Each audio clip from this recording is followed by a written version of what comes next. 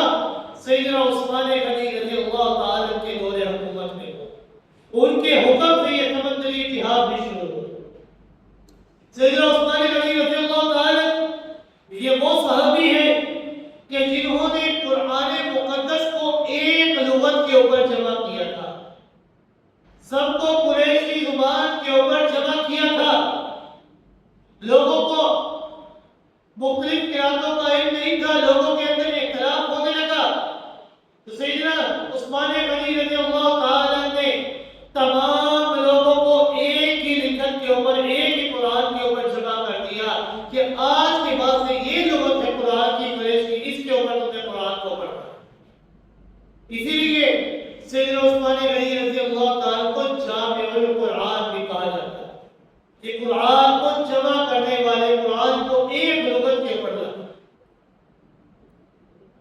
لیکن جو یہودی تھے اس دور کے، وہ یہودی اسلام اور اہل اسلام کی یہ روز بروز ترقی دیکھ کر برداشت نہیں کر رہے۔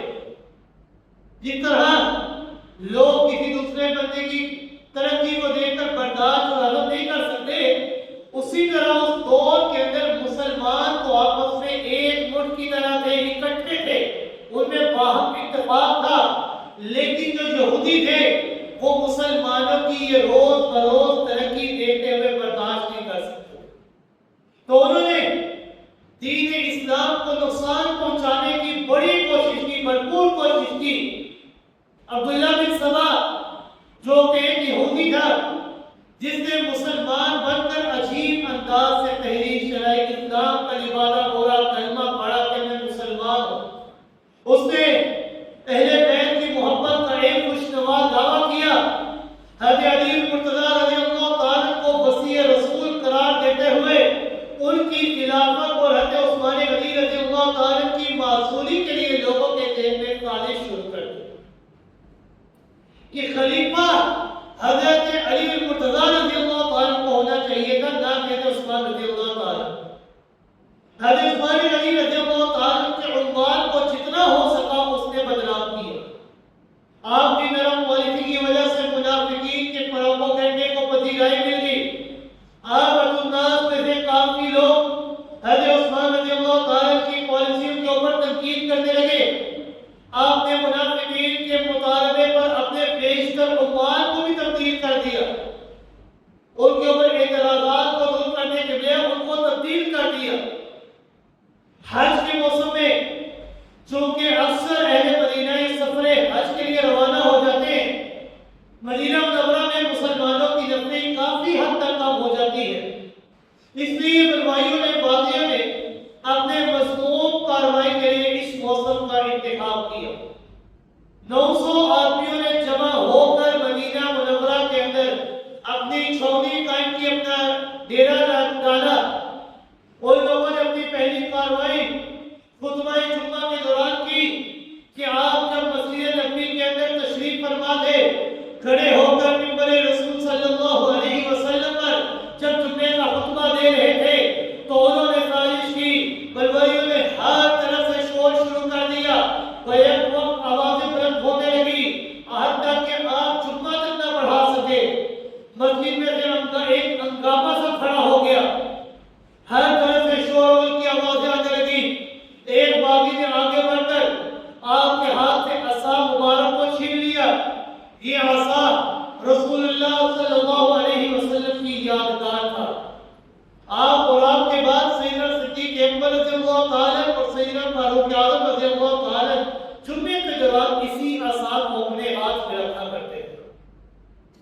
حضرت عثمان غنی رضی اللہ تعالیٰ نے ان باغیوں کو کچھ کہنا چاہا تو تمام باغی اہل مسجد کے اوپر ٹوٹ پڑے، ان کو زدہ کوب کرنے لگے، مارنے لگے، پھر لوگوں پر سنباری شروع کر دی، اور خاص طور پر سیدنا عثمان غنی رضی اللہ تعالیٰ پر اس قدر شدید پتھر برسائے گئے کہ آپ بے ہوش ہو گئے۔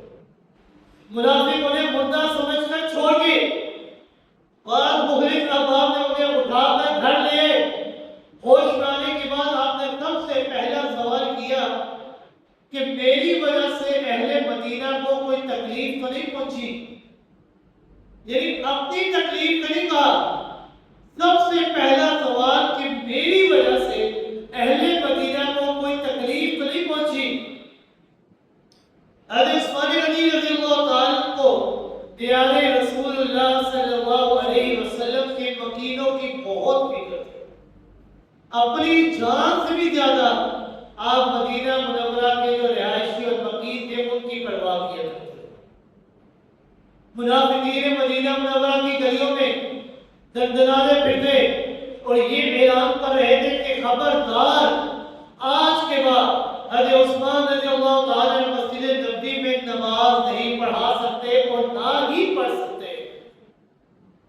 اب وہ حضرت عثمان رضی اللہ تعالیٰ جنہوں نے آپ صلی اللہ علیہ وسلم کے لسان مقدس سے صرف یہ سنا تھا کہ جو مقدار مسجد نبوی کی توسیع کے لیے یہ زمین خرید کر وقف کرے گا تو میں محمد رسول اللہ صلی اللہ علیہ وسلم کی لسان مقدس سے اسے جنت کی بشارت حاصل ہے۔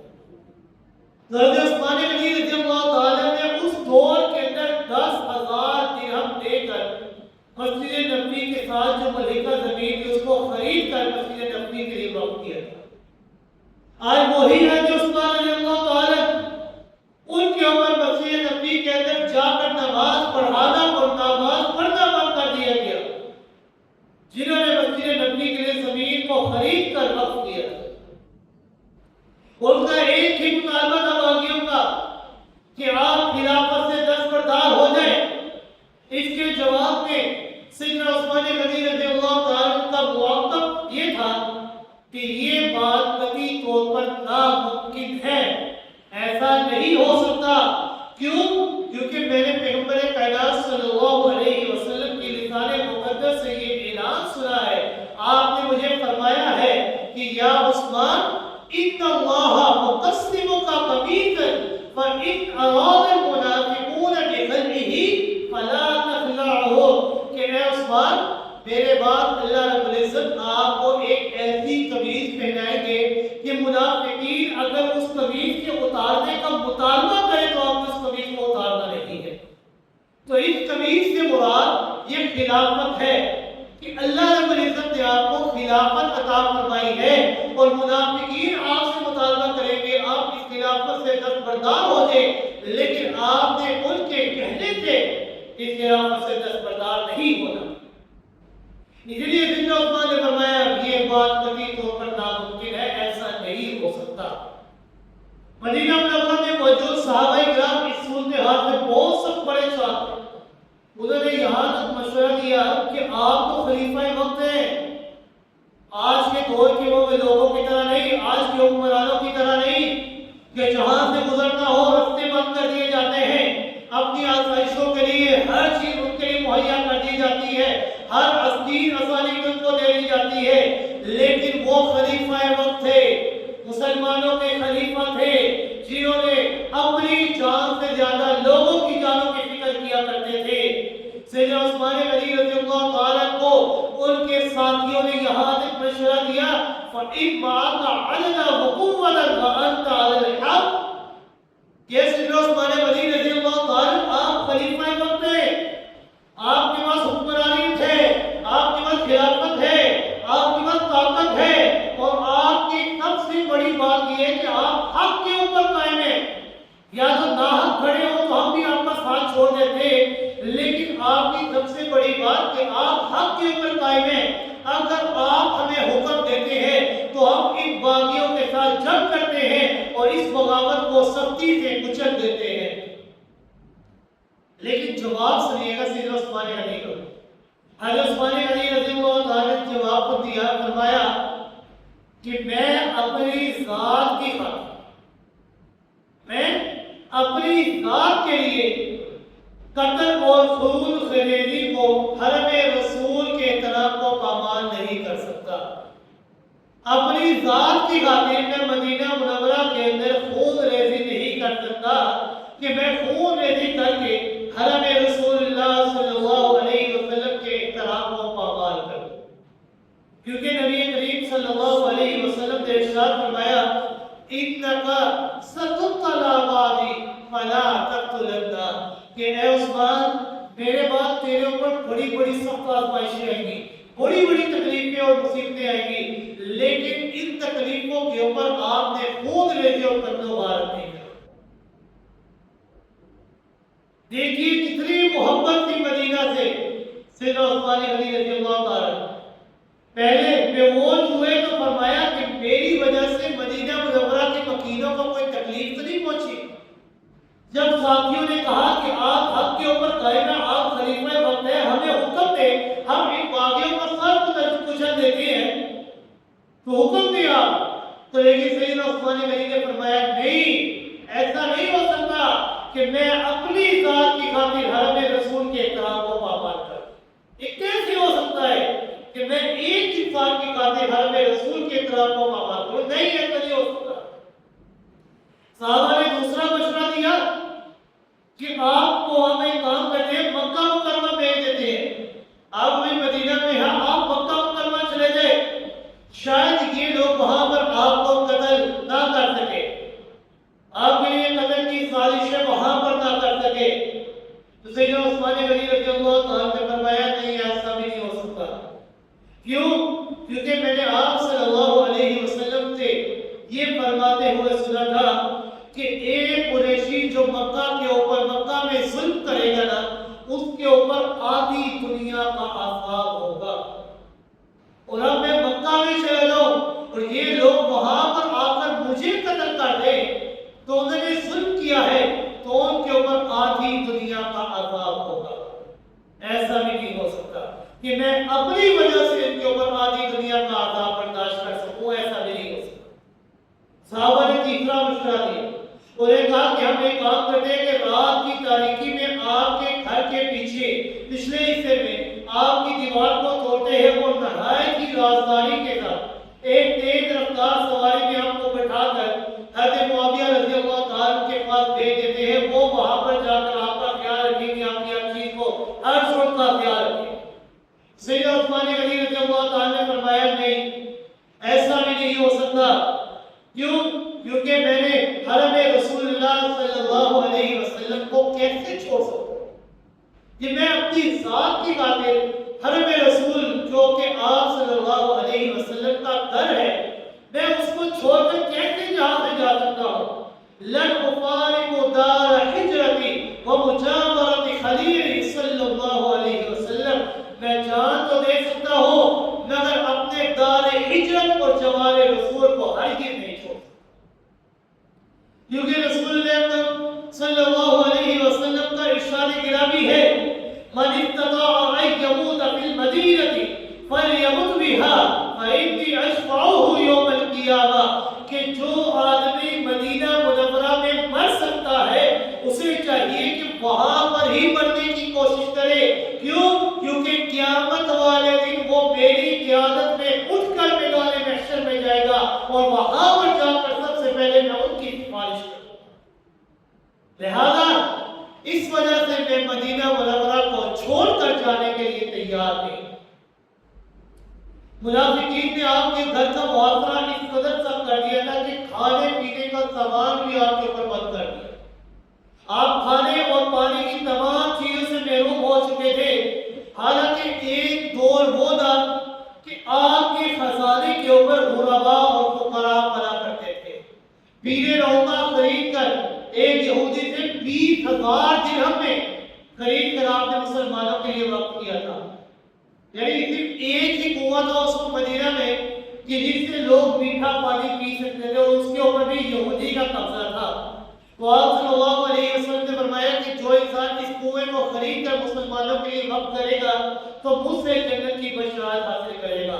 تو وہ بھی سیدنا عثمان غنی رضی اللہ تعالیٰ ہے جنہوں نے اس یہودی سے بیر روما خرید کر مسلمانوں کے لیے وقف کیا تھا، اور ایک دو درہم میں نہیں بلکہ 20,000 درہم میں کئی گنا زیادہ قیمت دے کر آپ نے وہ کنواں خرید کر مسلمانوں کے لیے وقف کیا تھا۔ سیدنا علی مرتضیٰ رضی اللہ تعالیٰ تک سیدنا عثمان غنی رضی اللہ تعالیٰ نے پیغام بھیجا کہ باغیوں نے میرا پانی بند کر دیا ہے، اگر ہو سکے تو کوئی تھوڑا سا پانی میرے گھر تک پہنچا۔ حضرت علی مرتضیٰ رضی اللہ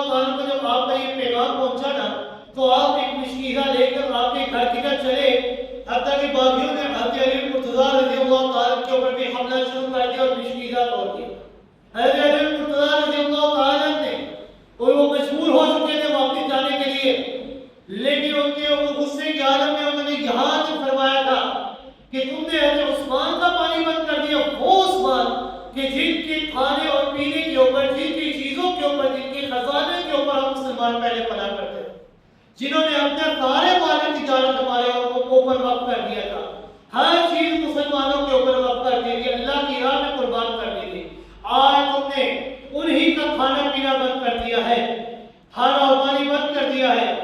سیدنا علی مرتضیٰ رضی اللہ تعالیٰ نے اپنا امامہ، اپنی پگڑی اتار کر حضرت عثمان کے گھر کے اندر پھینک دی تاکہ آپ کو پتہ چل سکے کہ آپ کے ساتھی نے آپ تک پانی پہنچانے کی بڑی کوشش کی ہے، لیکن ان باغیوں نے آنے کی جگہ نہیں. اللہ کی قدرت 40 دن تک پانی بند رہا. 40 دن تک پانی بند رہنے کے باوجود سیدنا عثمان غنی رضی اللہ تعالیٰ زندہ رہے. سیدنا عثمان غنی رضی اللہ تعالیٰ سے سوال کیا گیا کہ آپ بغیر پانی پیے اتنا عرصہ زندہ کیسے رہ سکے ہیں؟ سائنس کہتی ہے کہ 3-4 دن سے زیادہ اگر انسان پانی نہ پیے تو زندہ رہنا مشکل ہو جاتا ہے، تو آپ 40 دن تک آپ کے اوپر پانی بند تھا، پانی آپ نے نہیں پیا تھا، تو آپ زندہ کیسے رہے؟ سیدنا عثمان غنی رضی اللہ تعالیٰ نے فرمایا کہ جب میں شدت پیاس سے بےتاب ہو جاتا تو میں قرآن مقدس کو کھول لیتا اور قرآن مقدس کی تلاوت شروع کر دیتا، اور جب میں تلاوت قرآن کیا کرتا تھا تو اللہ رب العزت اس قرآن مقدس کی تلاوت کی برکت کی وجہ سے میری پیاس کو بجھا دیا. یہ قرآن یہ کوئی عام کتاب نہیں ہے جس کو ہم نے آج کے دور میں عام کتاب سمجھ لیا ہے، سال بعد رمضان میں اٹھا لیا، رمضان میں پڑھنے لگے. نہیں، یہ قرآن ایسی کتاب ہے کہ جس کو روز پڑھنا چاہیے، صبح شام پڑھنا چاہیے. یہ ایسی کتاب ہے کہ انسان دنیاوی جتنی کتابیں ان کو ایک دفعہ پڑھے گا، 2 دفعہ پڑھے گا، 3 دفعہ پڑھے گا، لیکن ایک وقت آ جائے گا اکتا جائے گا، تھک جائے گا، کیونکہ اس کا ایک ہی سبب، ایک ہی مضمون ہوتا ہے، اور وہ جب یاد ہو جائے تو انسان تدبیر نہیں کرتا اس مضمون کو دوبارہ پڑھنے کا. لیکن یہ قرآن یہ ایسی کتاب ہے، اس کی تاثیر ہی ایسی ہے کہ جب انسان ایک مرتبہ پڑھتا ہے تو اس کا ایک معنی نظر آتا ہے، دوسری مرتبہ پڑھتا ہے تو ایک اور معنی نظر آ جاتا ہے، تیسری مرتبہ پڑھتا ہے تو ایک اور معنی نظر آتا ہے. جتنی مرتبہ انسان قرآن کو پڑھے گا اس کے قرآن کے راز کھل کھل کر انسان کے سامنے آتے ہیں. ساری زندگی بھی قرآن کو پڑھے لیکن قرآن کا معنی اور قرآن کا علم یہ کبھی ختم نہیں ہو سکتا. اتنی اعلیٰ کتاب ہے. قرآن کی برکت کی وجہ سے 40 دن تک پانی بند رہا، لیکن قرآن کی برکت کی وجہ سے اللہ رب العزت حضرت عثمان کی پیاس کو بجھا دیا. حضرت عثمان غنی رضی اللہ تعالیٰ نے اسی سارت کے اندر، اسی قید خانے کے اندر، اپنے گھر کے اندر، اپنے مکان کی دیوار پر چڑھ کر باغیوں کو خطاب کیا اور فرمایا، انہیں اپنے قتل مظلوم کے ارادے سے روکا، نصیحت کی کہ تم میرے قتل کو نہ کرو، مجھے قتل کر کے اپنے ہاتھوں کو خراب نہ کرو، ان کو روکا. آپ نے ان باغیوں سے سوال کیا، اللہ کی قسم دے کر سوال کیا، واللہ، اللہ کی قسم دے کر میں تم سے سوال کرتا ہوں، انشدکم اللہ والاسلام، مجھے سچ سچ بتانا، مسجد نبی میں جب نمازیوں کی کثرت کی وجہ سے جب جگہ تنگ ہو گئی اور پیغمبر کائنات صلی اللہ علیہ وسلم نے مسجد نبی کی توسیع کی جگہ کی خریداری کے لیے مجمع عام کا اعلان فرمایا کہ جو انسان یہ جگہ خرید کر مسجد نبی کے لیے وقف کرے گا اسے جنت کی بشارت ملے گی، تو مجھے بتلاؤ وہ زمین مسجد نبی کے لیے کس نے خرید کر وقف کی تھی؟ اور باغیوں نے کہا واللہ انت، اللہ کی قسم وہ آپ ہی تھے. تو حضرت عثمان نے فرمایا افسوس، آج اسی مسجد نبی میں تم نے مجھے نماز پڑھنے سے روک دیا ہے، آج تم مجھے مسجد نبی کی جانے کی اجازت نہیں دے رہے جس کی زمین کو خرید کر میں نے مسلمانوں کے لیے وقف کیا تھا. سوال کے دوبارہ جب مدینہ منورہ میں میٹھے پانی کی قلت تھی، شدید قلت تھی، ایک ہی کنواں تھا بیر رعوبہ، کے لیے خرید کر کس نے وقف کیا؟ تو باقیوں نے کہا واللہ انت، اللہ کی قسم وہ بھی آپ ہی تھے۔ تو حضرت عثمان نے فرمایا تو پھر آج تم نے میرے اوپر ہی پانی کو بند کر دیا ہے، 40 دن ہو گئے میں نے پانی نہیں پیا، میں نے پانی تک دیکھا نہیں ہے۔ جب تمہارے اوپر پانی کی قلت تھی میں نے تمہارے لیے کنویں کو خرید کر 10,000 درہم میں مسجد نبوی کی زمین خریدی، 20,000 درہم میں یہ ساری چیزیں خرید کر مسلمانوں کے لیے کس نے وقف کی؟ انہوں نے کہا واللہ انت، آپ نے کی ہے۔ تو انہوں نے کہا آج تم نے میرے اوپر ہی پانی بند کر دیا ہے۔ پھر سوال کیا بتاؤ جیش العسرہ غزوہ تبوک کے موقع پر 900 اونٹ، 100 گھوڑے، 500 تولے سونا کس نے اللہ کی راہ میں وقف کیا تھا؟ مسلمانوں کے حالات کو بہتر بنانے کے لیے کس نے وقف کیا تھا؟ باغیوں نے کہا واللہ انت، اللہ کی قسم وہ آپ ہی تھے۔ تو حضرت عثمان نے فرمایا تو پھر افسوس آج تم میرے اوپر ہی بیت المال کا مال کھانے کا الزام لگا رہے ہو کہ میں بیت المال کا مال کھایا کرتا ہوں۔ یہ کیسے ہو سکتا ہے میں بیت المال کا مال کھا لوں؟ میں تو اس کو لوگوں کے اوپر خرچ کیا کرتا ہوں۔ پھر سوال فرمایا بتاؤ بیت رضوان کے موقع پر جب میں مکہ گیا تھا وہاں پر لوگوں مشرکین کے پاس گیا، ان سے جا کر عمرے کی اجازت طلب کرنے کے لیے گیا تھا، لیکن افواہ اڑی حضرت عثمان غنی رضی اللہ تعالیٰ کو شہید کر دیا گیا ہے۔ تو بیت رضوان صلح حدیبیہ کے موقع پر درخت کے نیچے آپ صلی اللہ علیہ وسلم نے کس کے ہاتھ کو اپنا ہاتھ قرار دیا تھا؟ تو باغیوں نے کہا واللہ انت، اللہ کی قسم وہ آپ ہی تھے کہ آپ کے دست مبارک کو آپ صلی اللہ علیہ وسلم نے اپنا ہاتھ قرار دیا تھا۔ تو آپ نے عثمان رضی اللہ تعالیٰ نے فرمایا کہ افسوس آج اسی ہاتھ کے اوپر تم خیانت کا الزام لگا رہے ہو۔ حضرت عثمان غنی رضی اللہ تعالیٰ نے فرمایا کہ بتاؤ جب احد پہاڑ کے اوپر زلزلہ آیا تو آپ صلی اللہ علیہ وسلم نے فرمایا اسکن یا صبی فإن علیک نبی و صدیق و شہیدان، کہ اے پہاڑ تھم جا رک جا، تیرے اوپر ایک نبی کھڑا ہے، نبی آخر الزمان، تیرے اوپر ایک صدیق کھڑا ہے اور 2 شہید کھڑے ہیں۔ بتاؤ وہ نبی کون تھا؟ جواب آیا آقا دو جہاں صلی اللہ علیہ وسلم۔ سوال کیا صدیق کون ہے؟ جواب آیا صدیق اکبر رضی اللہ تعالی۔ سوال کیا وہ شہید کون ہے؟ جواب آیا سیدنا فاروق اعظم رضی اللہ تعالی، اور دوسرے شہید آپ ہوں گے۔ تو سیدنا عثمان غنی رضی اللہ تعالی نے فرمایا تو پھر آج کیوں تم مجھے ناحق قتل کر رہے ہو؟ کیوں مجھے میری کبھی موت تک نہیں جانے دے رہے؟ کیوں میری موت سے اپنے ہاتھوں کو رکھنا چاہتے ہو؟ سوال کیا بتاؤ قتل کی 3 وجوہات کی وجہ سے قتل جائز ہے۔ اس کائنات کے اندر اگر قتل جائز ہے صرف 3 وجوہات ہے کہ جن کی بنا پر قتل جائز ہے، اس کے علاوہ کوئی اور چوتھی وجہ نہیں ہے کہ جس کی وجہ سے قتل جائز ہے۔ پہلی وجہ کہ میں مرتد ہو گیا، کہ میں نے دین اسلام کو چھوڑ دیا۔ جواب آیا نہیں، آپ نے دین اسلام کو قبول کیا اور ایسا قبول کیا کہ آپ لوگوں کے لیے مثال ہے۔ دوسری وجہ کہ میں نے کسی کو ناحق قتل کیا ہو۔ جواب آیا نہیں، آپ نے کسی کو ناحق قتل نہیں کیا۔ تیسرا زنا، کہ میں نے زنا کیا ہو۔ حضرت عثمان باغی نے کہا نہیں، آپ نے زنا بھی نہیں کیا۔ کیوں؟ کیونکہ حضرت عثمان غنی رضی اللہ تعالی کی صفت اور ان کی توصیف، ان کی شان، ان کی خصوصیت ہی یہ ہے اشد حیاء من الاسرا، کہ کنواری لڑکی سے بھی زیادہ آپ حیادار۔ بتاؤ اب یہ تینوں وجوہات جب میرے اوپر فٹ نہیں ہوتی تو میرا قتل کیوں جائز ہے؟ تو میرا قتل نہ کرو، میرے اوپر کی سختی نہ کرو، ناحق قتل کر کے اپنے ہاتھوں کو رنگین نہ کرو۔ پھر آپ سیدنا عثمان غنی رضی اللہ تعالیٰ نے ان الفاظ میں اہل مدینہ کو الوداع کہا، یا اہل المدینہ استوعدکم اللہ واسألہ ان یحسن علیکم الخلافۃ من بعدی، کہ اے اہل مدینہ کہ میں تمہیں اللہ کے سپرد کرتا ہوں اور میں تمہارے لیے اللہ سے دعا کرتا ہوں کہ اللہ رب العزت میرے بعد تمہیں اچھا خلیفہ عطا فرمائے۔ تو 18 ذوالحجہ سن 35 ہجری جمعے کا دن تھا۔ سیدنا عثمان غنی رضی اللہ تعالی صبر و استقامت کی تلقین کر رہے تھے۔ آپ نے مسلسل روزے رکھنا شروع کر دیے تھے۔ سیدنا عثمان غنی آزاد کر دیا تھا۔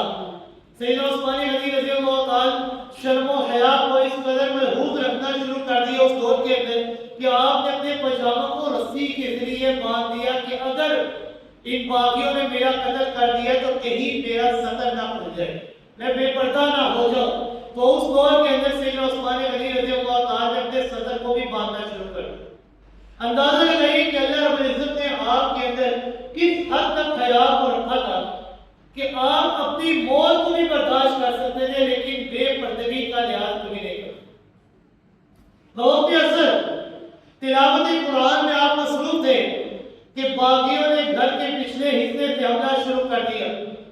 آپ کی اہلیہ حضرت زوجہ حضرت طاہرہ نے بھرپور کوشش کی ان کو روکنے کی، لیکن اس کوشش کے دوران ان کی کنگلیاں بھی شہید ہو گئی۔ لیکن ان باغیوں نے سیدنا عثمان غنی رضی اللہ تعالیٰ کو شہید کر دیا، ان کے اوپر نیزے چلائے، تلواریں چلائی، ان کے شہید ہو جانے کے باوجود بھی ان کے وجود کا لحاظ نہیں کیا، ان کے اوپر ہر طرح سے پتھر اور تھپڑوں کی بارش کر۔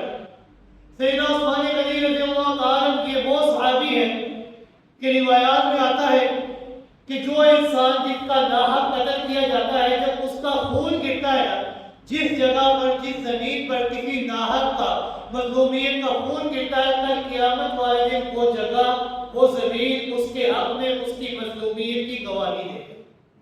اب ذرا تصور کیجئے کسی کی مظلومیت کی گواہی مکہ کی گلیاں دے گی، کسی کی مظلومیت کی گواہی مدینہ کی گلیاں دے گی، کسی کی مظلومیت کی گواہی کربلا کا میدان دے گا، کسی کی مظلومیت کی گواہی کوفہ کی جامع مسجد دے گی، کسی کی مظلومیت کی گواہی بدر کا میدان دے گا، کسی کی مظلومیت کی گواہی احد کا میدان دے گا، لیکن قربان جائے حضرت عثمان غنی رضی اللہ تعالیٰ کی تقریر کے اوپر کہ ان کی مظلومیت کی گواہی کوئی زمین کوئی اور چیز نہیں دے گی، بلکہ ان کی مظلومیت کی گواہی خود اللہ کا قرآن دے گا۔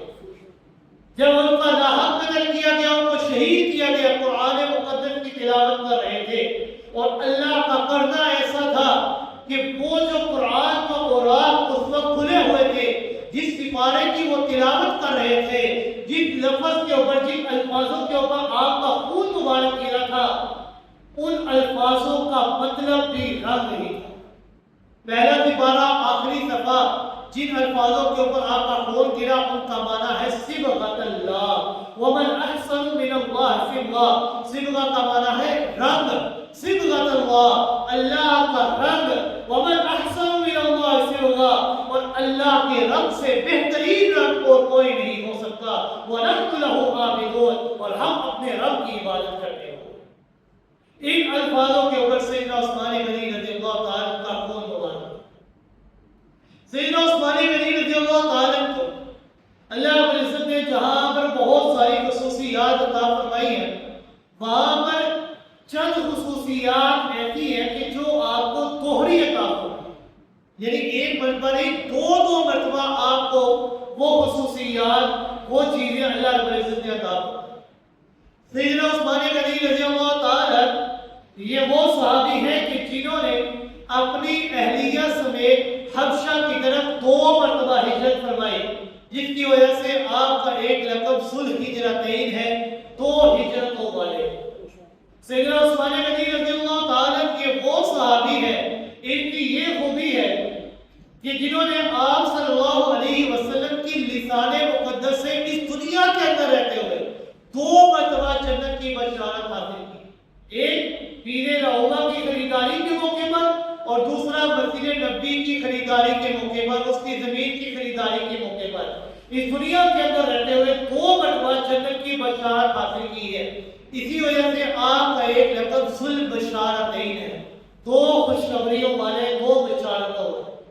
سیدنا عثمان غنی رضی اللہ تعالیٰ کی ایک خوبی یہ ہے کہ آپ صلی اللہ علیہ وسلم کی 2 بیٹیاں، 2 صاحبزادیاں یکے بعد دیگرے آپ کے نکاح میں آئیں، اور اس خوبی کے اندر پوری انسانیت میں آپ کا کوئی شریک و صحب نہیں ہے، یعنی انبیاء 1,24,000 کے قریب آئے ہیں، لیکن کسی نبی کا کوئی ساتھی، کوئی دماد اس صفت میں آپ کا مد مقابل نہیں ہو سکتا کہ ایک نبی جس کی 2 بیٹیاں آپ کے نکاح میں ہیں۔ اسی وجہ سے آپ کو ذو النورین بھی کہا جاتا ہے، 2 نوروں والے۔ سیدنا عثمان غنی رضی اللہ تعالیٰ کی ایک خوبی یہ بھی ہے کہ انہوں نے آپ صلی اللہ علیہ وسلم نے 2 مرتبہ ان کی غیر موجودگی کو بھی موجودگی کے اندر شامل کیا، یعنی آپ اس جگہ پر فزیکلی موجود نہیں تھے، آپ وہاں پر نہیں تھے، لیکن آپ صلی اللہ علیہ وسلم نے اپنے دستے مبارک کو سیدنا عثمان غنی رضی اللہ تعالیٰ کا دستے مبارک قرار دیا اور فرمایا کہ حضرت عثمان بھی یہاں پر موجود ہیں۔